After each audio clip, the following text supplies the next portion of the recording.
If you would, Joseph and Jeffrey, tell us how this show began. Where did it come from?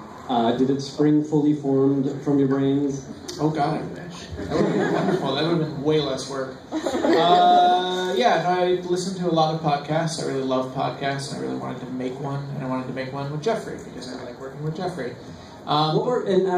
Get ready for me to interrupt you quite a bit because I want to get into some specifics.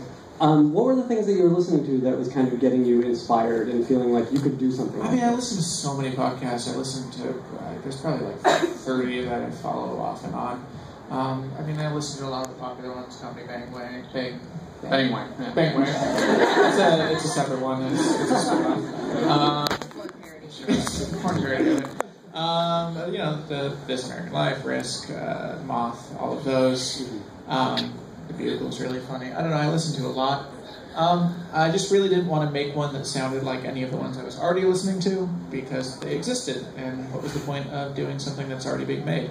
And so it took several months, and I came up with this idea of a town where every conspiracy theory was true, and then life just kind of went on from there, which is something I've always been fascinated in. I've always loved conspiracy theories. I don't believe them, but I just find them as amazing stories. As a kid, I used to check library books out about like Men in Black and alien abductions, and I just loved it. I love the TV show. Was it Ancient Aliens, I think it's called? It's a great TV show. I recommend it. And so I wrote the pilot script, and I showed it to Cecil and Jeffrey, and I was like, hey guys, do you want to spend a ton of your free time doing this? The end. And they did. Yeah. What was the creative partnership that you guys had prior to this, Joseph and Jeffrey? Was there one? Oh, sure. We all know each other through a theater company here in New York called the New York Neo-Futurists, and anyway, so Joseph and I got to know each other actually through that, and just kind of mutual admiration of each other's writing, and we got to just hang out a lot, talking about writing, and then in 2011 we basically were like, let's write something together. So we wrote a two-person play that we co-wrote and performed together at the St. Mark's Church in the East Village, and and we did that, and we enjoyed that a lot. And then it was shortly after that where Joseph was like, I want to work on a podcast. Let's figure out a podcast thing. And I said, great. And then Joseph came back several months later with Night Vale. But yeah, that's our mutual understanding. We're 5 years together. We've been friends for 5 years. Yeah, because I moved to New York almost exactly 5 years ago, and we met very soon after that. Yeah. And before we talk about how you brought Cecil in, I'm curious about the subject matter, Joseph. Outside of loving these conspiracy theories, there's obviously a strong horror bent. Is this something that you guys were interested in already? Yeah, it's interesting because I love horror movies. I watch them all the time. They're like one of my favorite things. Jeffrey doesn't watch them usually, although you do love David Lynch, which really, that's kind of, his movies are more terrifying than most scary movies I've seen.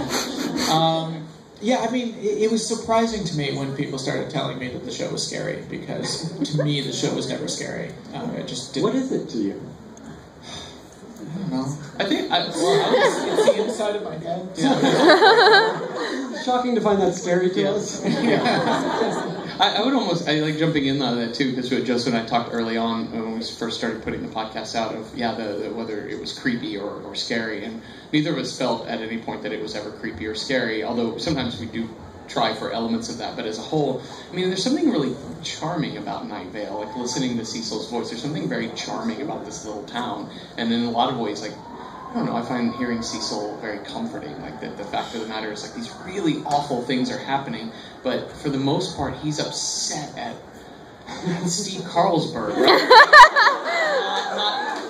not tendrils sweeping into people's apartments, or this giant black planet unlit by any sun, that sort of thing. And I think that there's something very comforting about that. Yeah, it really is. You guys were lucky to find the right guy for the job. Cecil, tell us about getting involved with this and receiving that first script. Do you remember what that was like? I'm trying to think back to the pilot script. So I was doing Too Much Light Makes a Baby Go Blind with the Neo-Futurists, and I wrote a play which was kind of me ranting about since like my adolescence, people have come up to me and told me, oh, you have such a great voice, you should totally do radio. You should totally be on the radio. You should totally do commercials. And I was like, yes, I should. You're right. Are you a casting director? No? Then okay, well, we're in the same boat. But the way, like, things are going nowadays, like, the way markets for commercials and stuff, they want, like, Paul Rudd and Seth Rogen, these average, everyday guys who just hang out, and that's not me. Like, this is how I sound. Like, this is just, I'm not putting on an announcer voice. So I was relatively unsuccessful in the world of voice acting, and I wrote this play that kind of just vented that frustration. And Joseph saw it and was like, he was like, yeah, let's do this. And it just worked that his idea was essentially a radio play. Like, it was something that is more classic and more theatrical than just like a car commercial or something like that. So he gave me a script and said, here you go, just give it a try. And that's kind of started how we operate, where I'll get a script from these guys and I'll take it to my apartment and sit down in front of my computer and just kind of like work it out little bit by little bit. I understand the concept, and I think that's the biggest thing. It's like, oh, I remember when I was a kid, I was on, my friends had a public access TV show, I got that feeling of like community radio, community TV, like I really could hook into that and be like, oh, here I am sportscasting the local high school football team. That's great, except, and then all the weirdness that gets layered in on it, which is, what makes it fun for me is that it's just part of everyday life.